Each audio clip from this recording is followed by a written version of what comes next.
आणि काल देवेंद्रजींनी पण आपल्या अभिनंदनाच्या आता चांगली बॅटिंग केली आहे.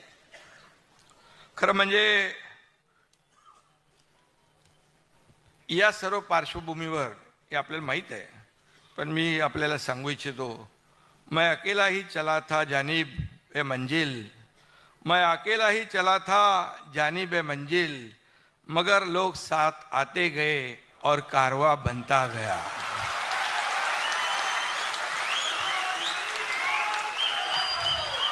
अरे अबे अपना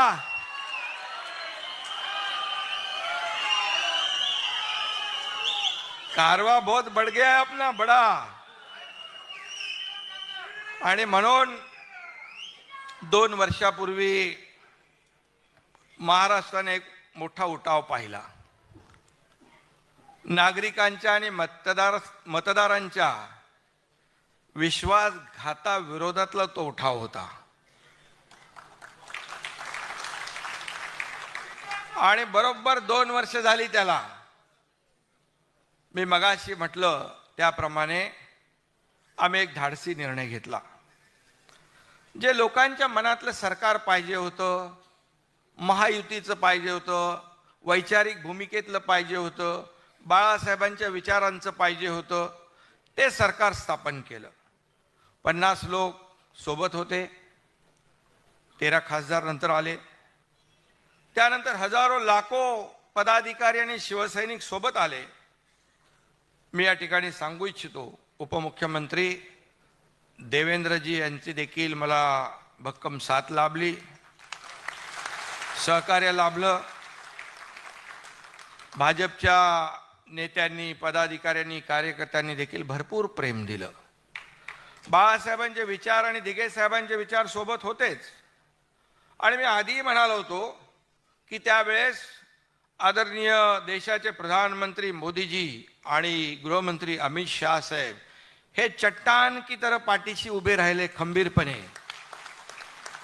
आणि त्यानंतर गेल्या वर्षी अजितदादा सोबत आले आणि एक ताकद वाढत गेली. आज महायुतीने आपल्या महाराष्ट्राचं चित्र पालटलंय. सगळी कामं ठप्प होती. आपलं सरकार यायच्या अगोदर सगळीकडे स्पीड ब्रेकर टाकून ठेवले होते.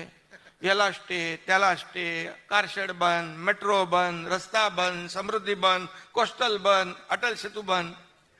काय चालू होतं? सण उत्सव सगळे बंद.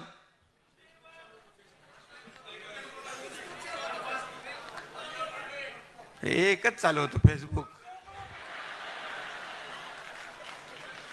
आणि वर्क फ्रॉम होम. ते जाऊ द्या, त्याच्यात मी जात नाही. आणि आपण आल्यानंतर खरं म्हणजे एक आनंदाचं वातावरण निर्माण झालं. पहिलं गोविंदाचा सण होता, दहीहंडी होती. सगळे निर्बंध हटवून टाकले आम्ही.